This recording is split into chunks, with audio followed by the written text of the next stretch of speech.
Hi everyone, it's Carrie here with my 32-week update of being on a GLP-1 for weight loss. And so I'm going to rate my experience on a couple of different levels. I'm going to talk about inflammation, cravings, insulin resistance, weight management, and then I'll talk about two of the negative. So let's go through my little rating of the different aspects of being on a GLP-1. First of all, inflammation, I'm going to give it a 7 out of 10. I definitely felt that I've had reduced joint pain, and that started pretty quickly, so it wasn't just because of weight loss. There actually is some reduced inflammation going on. I was hoping that it would help with migraines. I can't really say that it has or not. I don't know that my migraines are inflammation rate related. So as I said, I'm going to give that a 7 out of 10.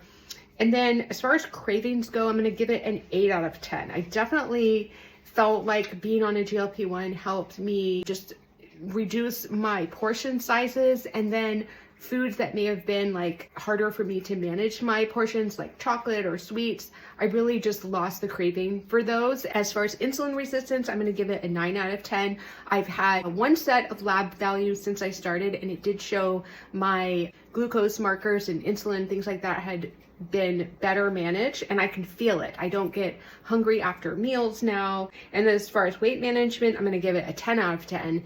It just makes losing weight so much easier.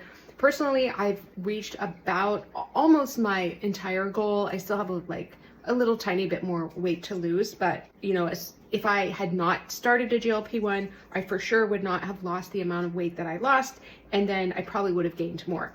And then I'm going to just review a couple of the negative aspects of being on a GLP-1. The side effects, I'm going to rate a 4 out of 10. I definitely had a lot of side effects. They've gotten so much better. I would say around like month, maybe 4 or 5, they started to get better, but that's a long time to go with having side effects. So the side effects are significant, but I think a lot of times people are taking too high of a dose. And so it's important to work with your healthcare provider to make sure your dose is appropriate for you. And then the cost, I'm going to rate a 1 out of 10. It's very expensive. I was able to get it before the laws change around compounding, but the cost, I think overall, is still way too high. They're not covered by insurance for people who really could benefit from them, and so I'm hoping that will change in the future.